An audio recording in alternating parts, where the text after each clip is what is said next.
listening, squirrels? Howdy do. I always forget to do this before I hit the button. Wet my whistle.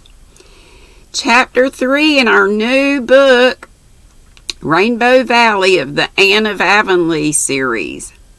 If you're new, I have all the Anne of Green Gables, that series. Go look in my playlist. Every book is by title. So Anne of Avonlea is the first, and then what have we gone through? 6 or 7?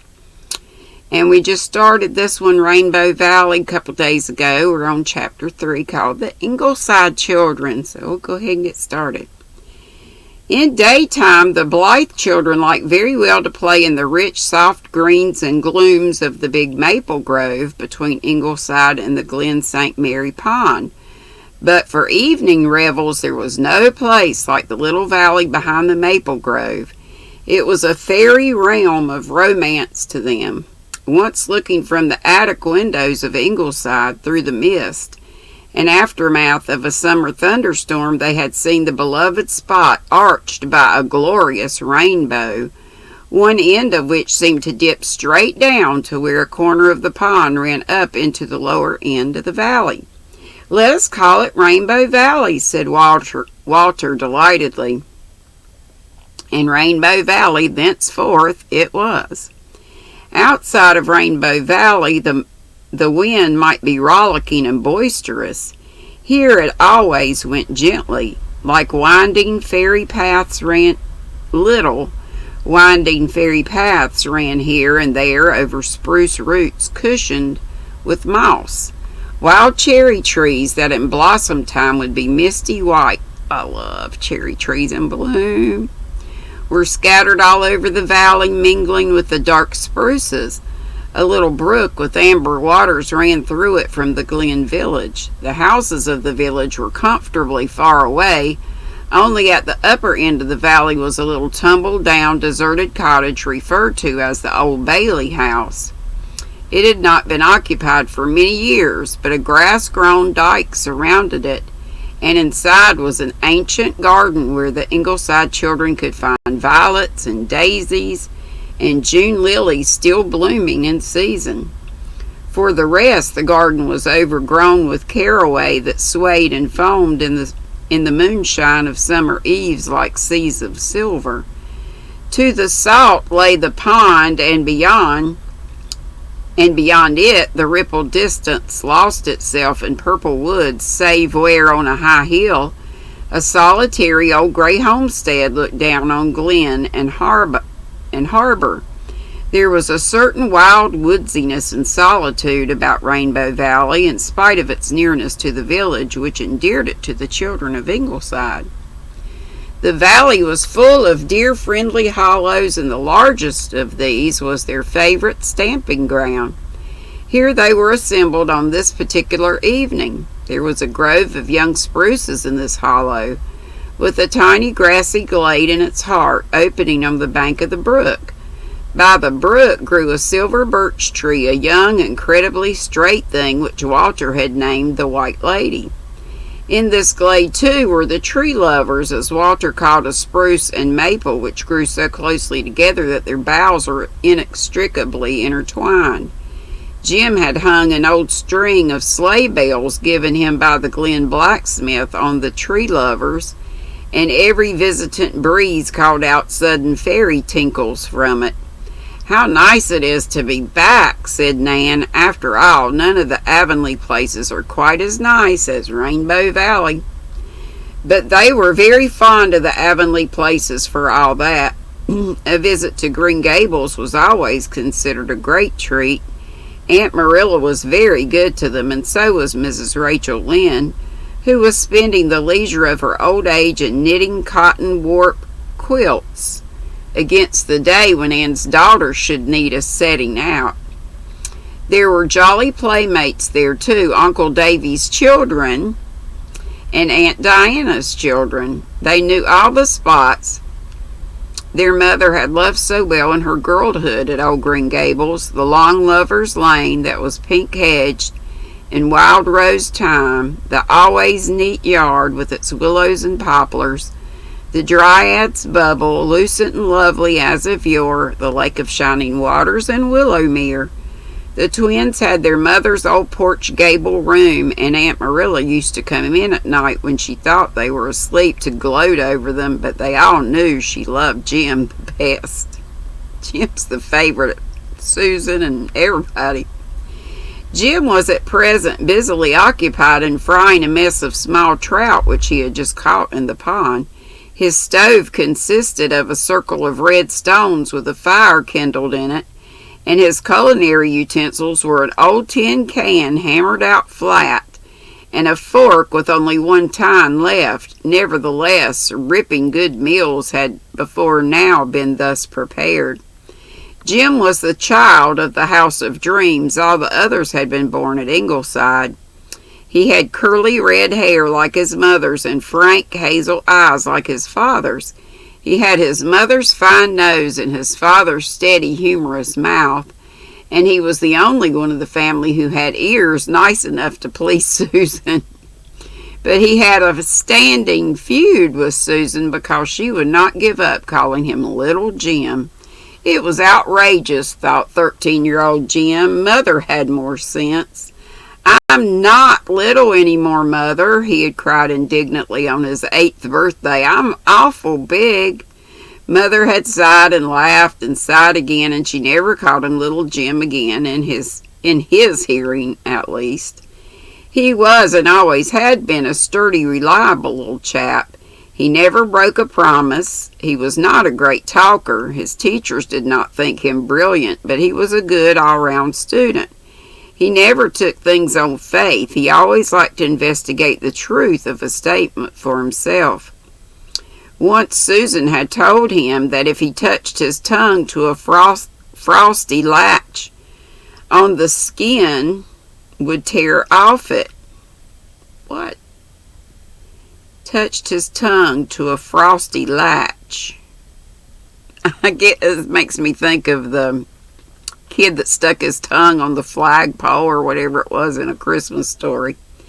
Jim had promptly done it just to see if it was so. He found it was so at the cost of a very sore tongue for several days, but Jim did not grudge suffering in the interest of science.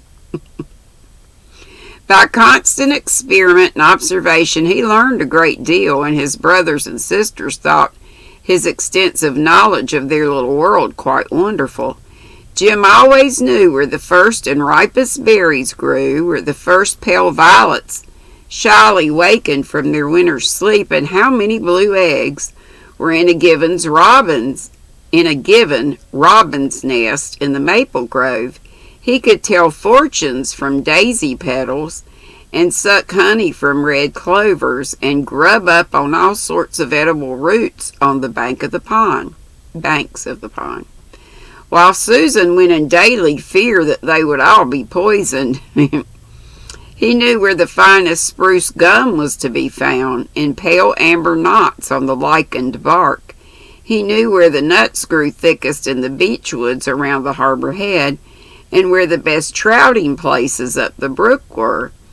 He could mimic the call of any wild bird or beast in Four Winds, and he knew the haunt of every wild flower from spring to autumn. Walter Blythe was sitting under the White Lady with a volume of poems lying beside him, but he was not reading. He was gazing now at the emerald misted willows by the pond, and now at a flock of clouds like little silver sheep herded by the wind that were drifting over Rainbow Valley with rapture in his wide, splendid eyes. Walter's eyes were very wonderful. All the joy and sorrow and laughter and loyalty and aspiration of many generations, lying under the sod, looked out of their dark gray depths. Walter was a hop out of kin, K-I-N, as far as looks went. He did not resemble any known relative. He was quite the handsomest of the Ingleside children, with straight black hair and finely modeled features, but he had all his mother's vivid imagination and passionate love of beauty. Frost of winter, invitation of spring, dream of summer, and glamour of autumn all meant much to Walter. In school, where Jim was a chieftain, Walter was not thought highly of. He was supposed to be girly and milksopish because he never fought and seldom joined in the school sports, preferring to herd by himself in out-of-the-way corners and read books, especially poetry books. That's how it's spelled. Walter loved the poets and pored over their pages from the time he could first read. Their music was woven into his growing soul, the music of the immortals. Walter cherished the ambition to be a poet himself someday.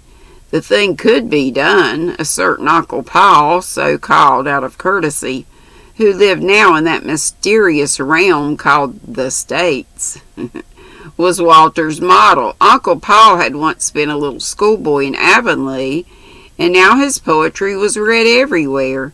But the Glen schoolboys did not know of Walter's dreams and would not have been greatly impressed if they had.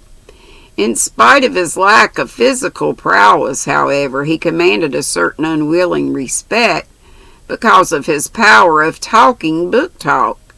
Nobody in Glen St. Mary's School could talk like him. He sounded like a preacher, one boy said, and for this reason he was generally left alone and not persecuted as most boys who were suspected of disliking or fearing fisticuffs, fights. The 10-year-old Ingleside twins violated twin tradition by not looking in the least alike. Anne, who was always called Nan, was very pretty with velvety nut brown eyes and silky nut brown hair. She was a very blithe and dainty little maiden, Blythe by name, and Blythe with an I. Blythe, their name is with a Y, B-L-Y-T-H-E. One of her teachers had said, her complexion was quite faultless, much to her mother's satisfaction. I'm so glad I have one daughter who can wear pink, Mrs. Blythe was wont to say jubilantly. Diana Blythe, known as Di, was very like her mother, with gray-green eyes that always shone with a peculiar luster and brilliancy in the dusk, and red hair. Perhaps this is why she was her father's favorite. She and Walter were especial chums. Di was the only one to whom he would ever read the verses he wrote himself, the only one who knew that he was secretly hard at work on an epic strikingly resembling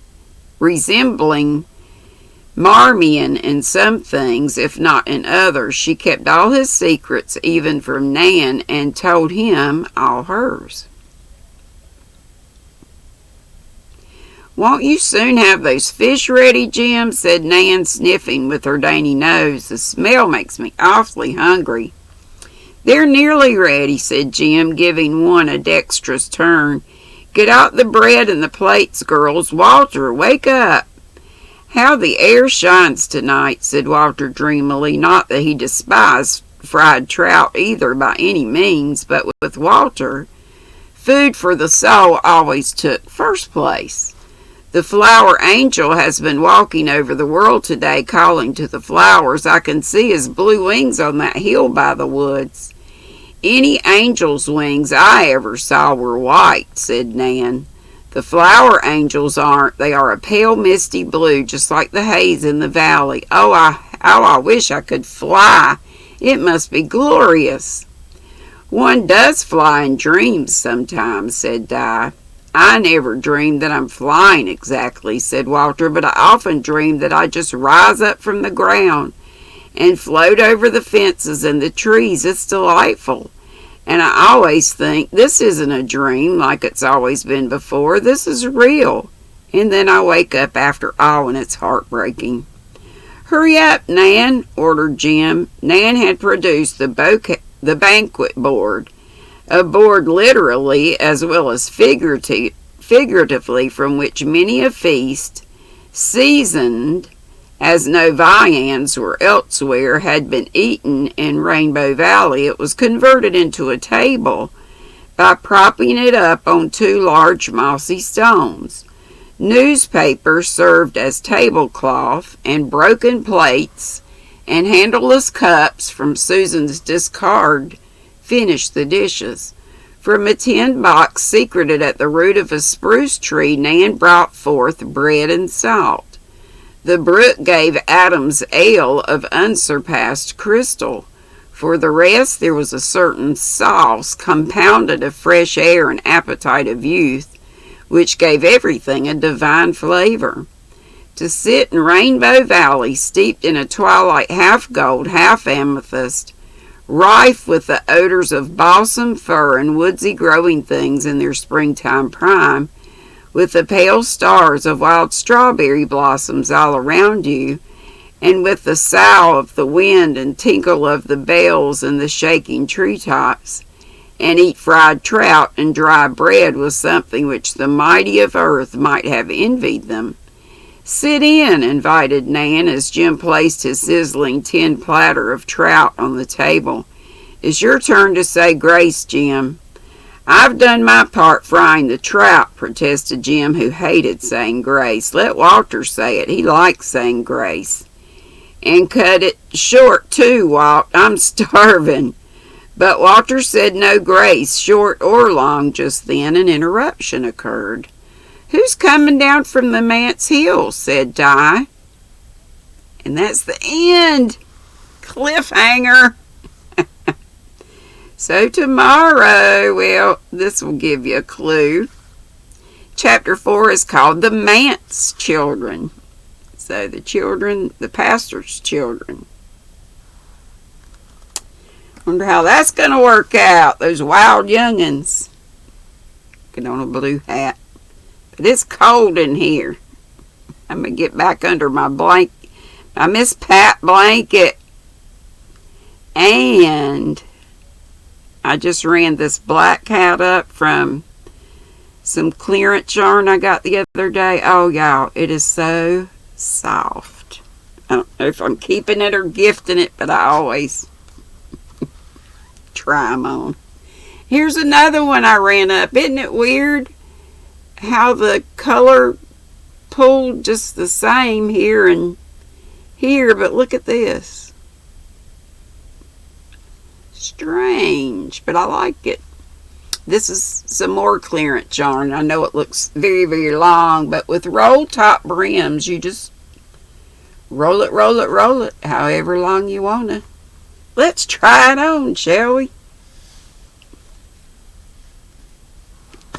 I like it. And if you didn't want it rolled up so much, you could have a slouchy hat. And of course you could add pom-poms to these. I'm going to have to do some more doubled hats and do the brim and stuff, I guess. But I love these. Anyway. Y'all have a great Tuesday. I'm not on live today, but I'm in the YouTube streets right now. V is on. Steals the Show Crochet and Chef. So, see you over there maybe if you see this in time. Love y'all. Bye-bye.